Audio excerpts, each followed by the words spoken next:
Hello everyone, Antoine here, and today is my first time experimenting with this format as I will try to sum up the Minecraft All Bosses speedrun category in under 8 minutes. If you like this video format, don't forget to drop a like, subscribe to the channel, and let me know what category you would like me to cover in the future. First of all, what are the bosses in Minecraft that you need to kill in order to complete this category? The most obvious one is the Ender Dragon. Indeed, most speedruns that you watch include this boss as the main goal of the game, also known as the any percent category. Then we have the Wither, which doesn't spawn naturally anywhere, as you need to summon it using 4 blocks of soul sand and 3 Wither skeleton skulls, which you can obtain in nether fortresses. The third, least obvious one, is the Elder Guardian, which is a more common of a mob, as you can find 3 of them per ocean monument. And for a while that was it. From version 1.8 all the way to 1.18.2, almost 8 years later, those were the 3 bosses. When version 1.14 was released, some people debated adding Ravagers as a 4th boss, but it didn't really fit as a challenging enough mob. What came next, though, was not much of a debate, because with version 1.19 came the Warden, a very strong boss with both melee and ranged attacks, but we'll get into details a bit later in the video. Now that you know the bosses, let's talk rotting and strategies. The most important concept to understand is that the whole run revolves around the way you are gonna get the 3 Wither skeleton skulls, as this is the most RNG heavy part of the run and the one that is gonna make you reset the most. This process also has to happen during or after the any percent part of the run where you have to kill the dragon. Historically in RSG, there are 3 ways to go about it. First of all, the unintentional all bosses runs, where the player is initially playing the any percent category, meaning they originally only wanted to kill the dragon, but they're gonna encounter and have to kill a few Wither skeletons during the fortress split, luckily get a couple of skulls from them, and decide to switch to the all bosses category mid-run as a result of this. Sometimes it does pay off, and it did for Minecraft, for example, but sometimes, especially without the looting enchant, which means that you only have a 2.5% chance of getting a skull for each Wither skeleton that you kill, you're just never gonna get the 3rd skull and have to reset. The second way to go about it is the slightly less unintentional all bosses runs, where you are still resetting for any percent, but you find a looting 2 or 3 sword in a ruined portal, meaning that your chances of getting a skull will be multiplied by 2. So this time, you're gonna decide to switch to all bosses much earlier in the run. You could also technically get a loading book from a desert temple, or a diamond loading sword from the bottom of a treasure bastion, but as far as I know, no completed all bosses speedrun ever used these strategies. The third and most interesting option is actually going for all bosses from the start, because there is a lot of strategies that you can decide to implement, which I'm going to try to explain now.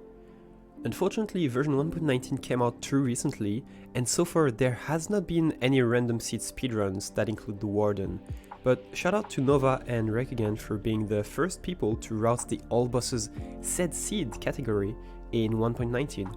I will link Nova's Twitter and Rekigan's run in the description below. One of the first strats that were implemented were to reset for a village, gather some emeralds with wheat trades, reset a weaponsmith to try to get a looting 2 sword, and then do a regular any percent route, except you also farm Wither skeletons while you're on the fortress. This way, you can safely kill the Wither under the bedrock in the end, and once you're done with the dragon, you can go look for monuments. This last boss has a special ability that can make you unable to mine blocks if you get unlucky while too close to it. A good way to counter that is to approach the monument from the back on the lowest possible render distance, which is 2, so only 1 Guardian is actually loaded, and you can also carry a milk bucket with you in case that 1 Guardian gives you the mining fatigue effect. A good strategy to use, that was made popular by T-Wags, is to not let the Guardian see your head, which allows you to hit it without activating its thorns, or if you somehow found TNT during your run, you can also kill it this way. The big advantage of this strategy is that you get your looting sword pretty early, and it's much more linear than other strategies. The issue is, getting the sword from a villager is actually quite slow, as the looting 2 trade is given less than 0.5% of the time,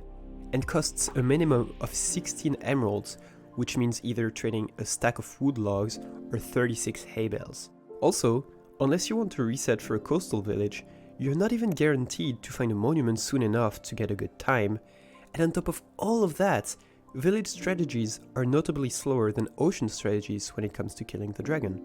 So Minecraft speedrunners came up with another strategy, resetting for oceans, preferably with a monument on site to confirm that you will be able to kill the guardian at the end, and find 3 pieces of lapis, which you can find in shipwrecks, as well as 2 diamonds, which you can find in ships, as well as buried treasures. With that, you should be able to enter the nether pretty quickly and do a normal any percent route, which means going to the bastion for pearls, string and obsidian, going to the fortress for blaze rods, preferably Soulsand Valley or Warped Forest Fortress because they increase the chances of wither skeleton spawning. Then you can head to the stronghold, set your spawn in the library,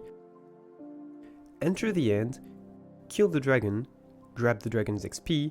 then you will respawn in the library where you can break the bed, then use the bookshelves to enchant an iron sword with looting 3 in under a minute with the very few materials that you gathered at the start of the run, because looting 3 is the first guaranteed enchant that you can get on an iron sword. And now you can either build another portal using the portal room's lava, or if you double traveled and I spied, you can just use that portal, go back to the nether, farm with the skeleton skulls, go back to the end, kill the wither under the bedrock, which is the safest way to go about it, then go through the portal, which will now respawn you in the ocean because you broke the bed, and now you can kill the guardian and complete the run. There are a lot of variations to this strategy, like for example you can kill the guardian at the very start of the run and use the monument gold for trades instead of a bastion. You can also kill the wither under the nether roof instead of the end fountain, or you can even set your spawn on the fortress, grab the bookshelves from the library and enchant directly in the nether, which is pretty crazy. Overall, that is it for the all bosses category. I hope that you now understand the fundamentals of it, and if you do, then you should definitely try to run it yourself. Again, if you enjoyed these kind of videos, definitely let me know in the comments or in my Twitch chat, which will be linked in the description, and I will see you next time.